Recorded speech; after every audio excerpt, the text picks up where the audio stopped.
Do you feel like you just give and give so much in your marriage or relationship and feel completely depleted? This may be one of the many signs of codependency. And in this video, I'm going to be sharing with you a different perspective on codependency, one that addresses more of the energetic aspects of the codependency dynamic. I'll also be sharing some signs on how you can recognize the codependency, what may have caused it, as well as 3 tips on how you can heal codependency so that you can have a healthier relationship.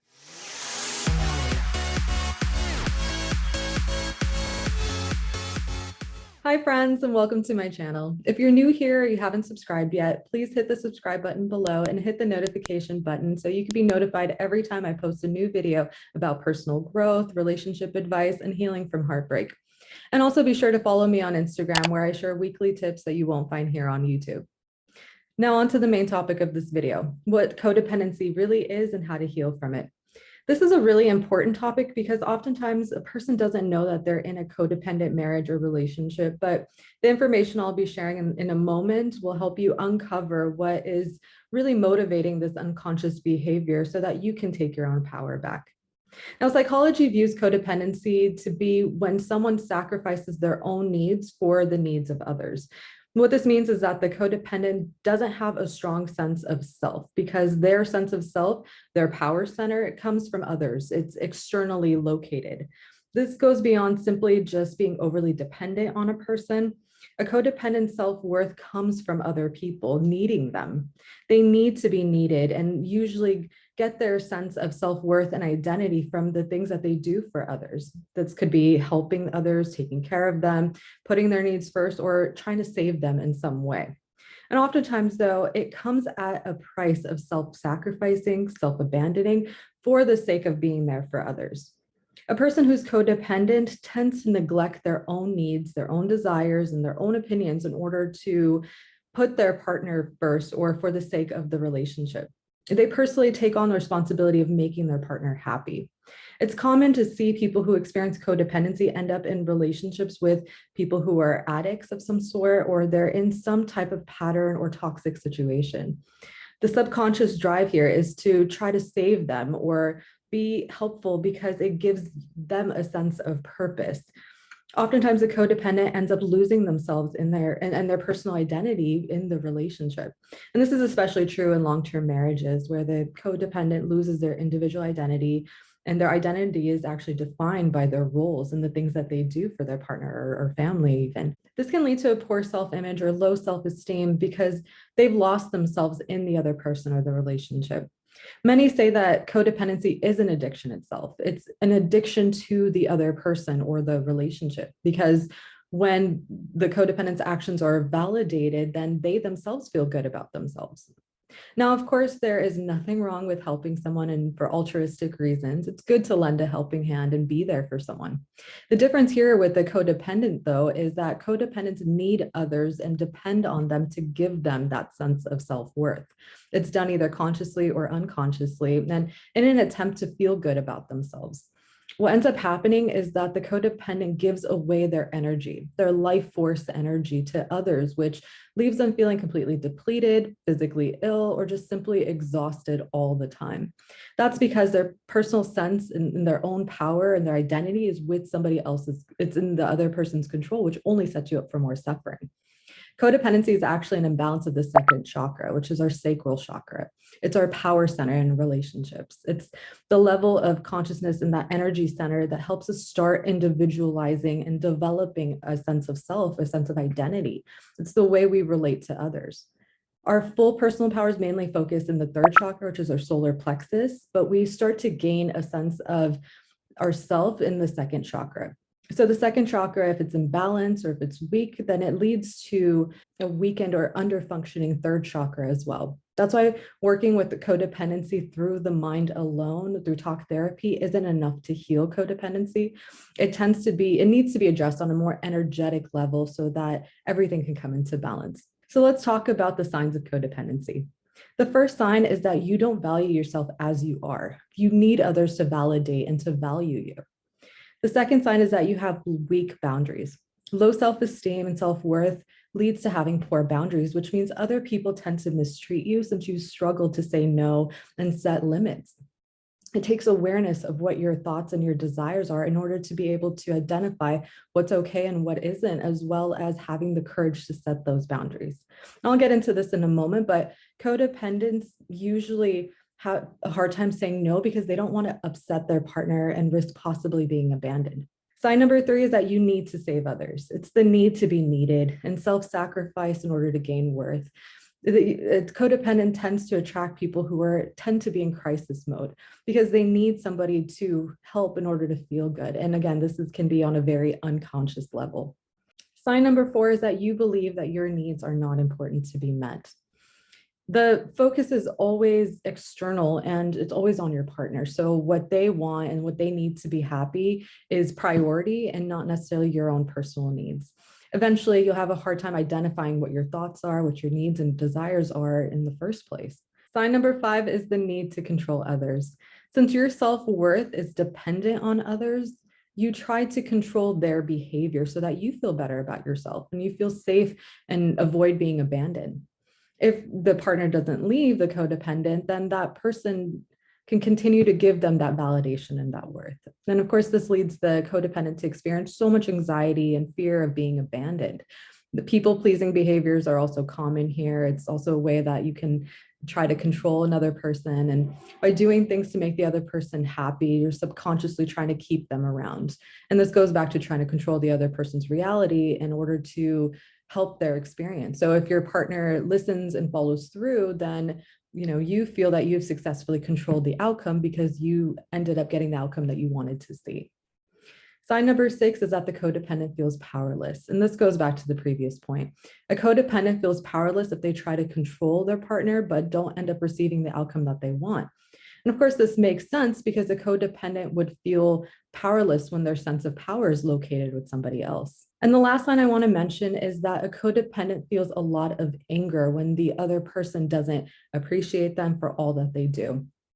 Again, this goes back to needing to feel appreciated and that the other person is grateful for all of the self-sacrificing, even if the person never asks for the help. It helps to get to the root of the anger because oftentimes it comes down to the codependent being upset with themselves and how they're showing up in this dynamic without really knowing what else to do or how to do things differently.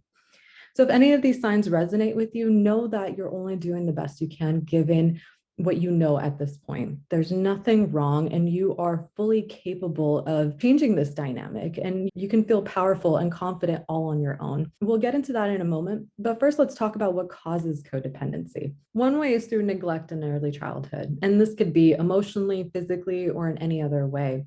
The child feels abandoned when they get the impression that their needs aren't important to be met by their caregivers. So they're not able to understand it or process it. So instead, they just simply internalize it. And we experienced neglect as children when we had parents who struggled with handling life on life's terms, and they weren't able to consistently and lovingly provide the care, the attention, and the warmth that we needed. Maybe one or both parents struggled, they were either physically absent, emotionally unavailable, or were suffering from an addiction or some mental health concern. They were ill-equipped themselves to provide the tools and the modeling that children need in order to understand how to regulate, how to process their intense emotions. Another common way is if the child had to be a parentified child. This is when the child takes on the role of a parent or caretaker very early on. They felt they had to be the caregiver and wanted to help their family who was struggling, who was either sick or just struggling in some way. And this usually happens when the child feels forced to step into that role because other adults around them can't or weren't able to take care of the problem. So instead, the child felt the need to step in and manage the caretaking. Children aren't developmentally ready or capable of taking on these responsibilities and adult roles for their family members. It could be for siblings, parents, or grandparents. And this can lead to codependency because the child is learning that caretaking and being helpful gives the child a sense of worth and value. Okay, now let's talk about how to heal codependency. If you recognize that you've been exhibiting codependent behaviors in your relationships and are ready to break free from this dynamic, here are 3 steps that I recommend you follow. Step number 1 is to consciously take your power back. What I mean is to set the intention that you're going to end this dynamic and that you are going to call your power back so that it is no longer with the other person, but it's just squarely with you. To do this, you can simply affirm that you're choosing to take your power back now, or you can make a ritual out of it by getting into a quiet place, light some candles or incense. You can use crystals if you're into that, and just create a whole healing environment around it to really amplify this intention. The key is to say to yourself, either in your mind or out loud. It's usually more powerful if you can say it out loud, but you say that you're going to take your power back now. Your power is no longer within another person's control, but it is with you and only you. You decide your own worth. You embrace your needs as important, and they are no longer, and that you're no longer willing to self-sacrifice for the sake of others. You don't need to perform or save anyone or do anything in order to feel validated and worthy of love. And repeat this to yourself as often as possible, either throughout your ritual or just throughout your days. And as you repeat this, you'll start to draw your power back to you. This re-energizes your second and third chakras, which again are your power centers. I also recommend that you take steps to get to know who you are. You'll need to learn to value your thoughts, your feelings, your needs, and opinions without judgment. And connecting with yourself in this way helps you to raise your self-esteem, which then gives you the courage to recognize and challenge your old ways of being and the limited beliefs that are associated with them. Of course, it'll take conscious effort since these are beliefs and habits that have been deeply ingrained with you, but changing these patterns is very possible with the right tools and support. And part of this work involves working with your emotions. So practice identifying your thoughts, your emotions and desires. Let them be as they are without judgment. And the more you reconnect in this way, the more you open up your own authentic self-expression. This also helps to strengthen and balance your second chakra, as we mentioned earlier.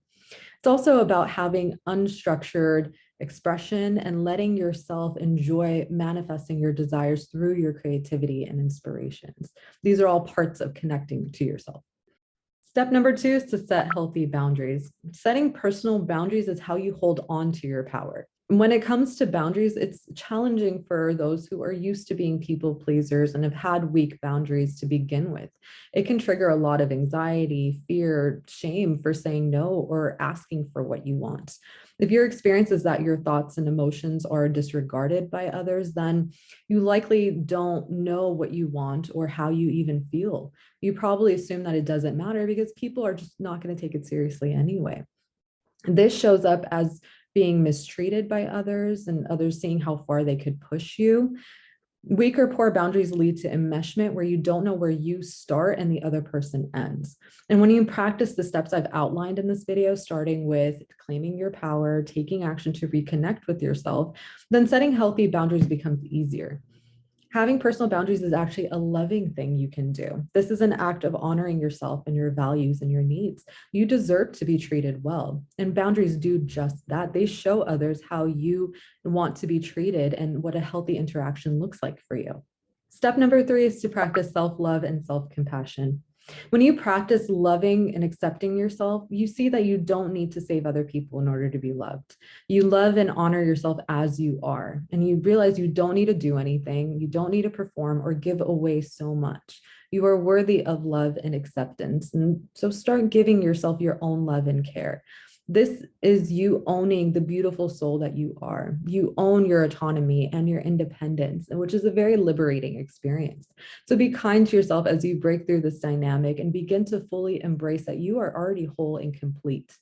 Then keep in mind that if you have been in a codependent marriage or relationship, it can feel scary and uncomfortable to shift the focus and put it on you. It can definitely change the dynamic of the relationship because your partner may have a reaction to these changes, especially if they've been used to being the center of your focus and are comfortable with the dysfunction.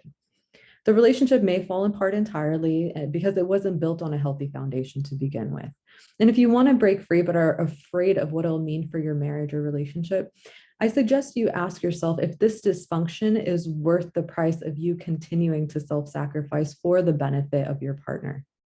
If recovering from codependency does in fact cause you to outgrow your marriage, I'm happy to help you navigate the fear and the confusion that tends to come with navigating this transition. And I can help you navigate it with more clarity and confidence. So I invite you to click the link below in the description box to apply to work with me privately. We'll set up a free 45-minute assessment session and create a plan of action so that you can start the healing process. And as always, if you've enjoyed this video, please like, share, subscribe to this channel for more videos just like this. And be sure to check out other videos on this channel too. Thank you for watching, and I'll see you in the next video.